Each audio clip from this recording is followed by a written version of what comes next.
রাত ৩টা বাবা কল দিয়ে বলল, তোমার মাকে এই মাত্র খুন করে এসেছি, আমিও আত্মহত্যা করব, যদি পারিস তাহলে আমাকে ক্ষমা করে দিস। সকালে এসে আমাদের লাশ দুটো দাফন করার ব্যবস্থা করিস।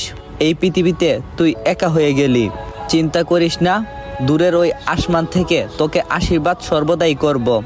আমি কান্নাজড়িত কণ্ঠে বললাম, বাবা তুমি এসব কি বলছো? মাকে কেন খুন করছো? আমি তো কোনো কিছুই বুঝতে পারছি না, নাকি মজা করছো?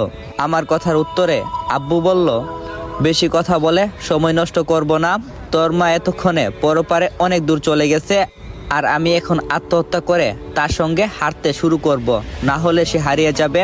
আমি বললাম, বাবা প্লিজ মায়ের কাছে ফোনটা দাও, আমি তার সাথে কথা বলবো। বাবা বলল, সে তো গলা কাটা অবস্থায় নিশ্চুপ হয়ে ঘুমিয়ে আছে, তুই সকালবেলা তাড়াতাড়ি গ্রামের বাড়িতে চলে আয়। আমাদের দুটো লাশ নিয়ে পুলিশ পোস্টমর্টম করে কাটা ছেঁড়া যেতে না করে বলে ফোনটা কেটে গেল। সঙ্গে সঙ্গে বাবার নাম্বারে আরো কল দিলাম, কিন্তু মোবাইলটা বন্ধ। মায়ের নাম্বারে কল দিলাম, রিং হচ্ছে কিন্তু রিসিভ হচ্ছে না। বিছানায় বসে কান্না করতে লাগলাম। আমার রুমমেট তহিদ ঘুম থেকে লাফ দিয়ে উঠে আমার কাছে এলো।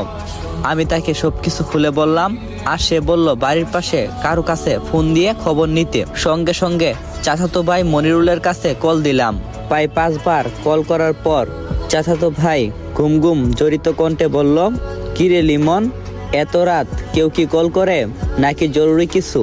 আমি কান্না করতে করতে বললাম, মনির ভাই আমাদের বাড়িতে গিয়ে একটু দেখে আসো বাবা মা কেমন আছে।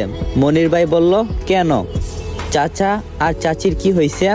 আমি বললাম, বাবা নাকি মাকে খুন করছে, আর সেও নাকি আত্মহত্যা করবে। আমাকে ফোন দিয়ে এসব বলে কল কেটে দিছে। আমি তো শহরে আছি, তাই তুমি একটু যাবে? মনির ভাই বলল, কি বলিস, আমি এক্ষুনি যাচ্ছি। হাই আল্লাহ, চাচা কেন চাচিকে খুন করবে?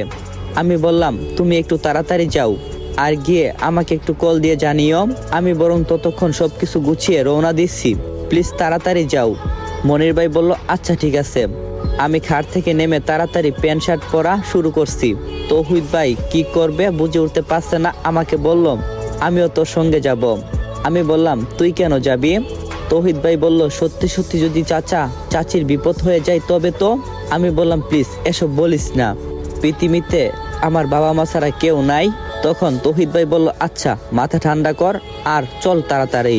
রুম থেকে বের হয়ে রাস্তায় হাঁটছি, কোনো ধরনের গাড়ি দেখতে পাচ্ছি না। মেন রাস্তার দিকে একটু গিয়ে কিছু একটা পাওয়া যেতে পারে, তাই সেদিকে হাঁটা শুরু করছি। বাস স্টপে এসে একটা মাহিন্দার পেলাম। রাতের বেলা এই দুইটা গাড়ি একটু বেশি চলে জানতাম, তাই উঠে বসে পড়লাম। মাহিন্দারের মধ্যে বসা অবস্থায় মনির ভাই কল দিয়েছিল, কল রিসিভ করলাম। হ্যাঁ মনির ভাই বলো। তখন মনির ভাই বলল, লিমন তোদের রুমের দরজা তো ভিতর থেকে বন্ধ করা, ভিতরে বাতি জ্বলে, কিন্তু ডাকাডাকি করলাম কোনো শব্দ পাচ্ছি না, এখন কি করব, আমার মাথায় কাজ করছে না। আমি বললাম, মনির ভাই আপনি দরজা ভেঙে ভিতরে প্রবেশ করুন, তাড়াতাড়ি করুন মনির ভাই। তখন মনির ভাই বলল, সত্যি সত্যি যদি তেমন কোনো কিছু হয়ে যায় তাহলে তো পুলিশ ঝামেলা করবে, কারণ পুলিশ শুধু বলবে কেন আমি দরজা ভেঙে ভিতরে প্রবেশ করছি। আমি বললাম, না কিছু হবে না।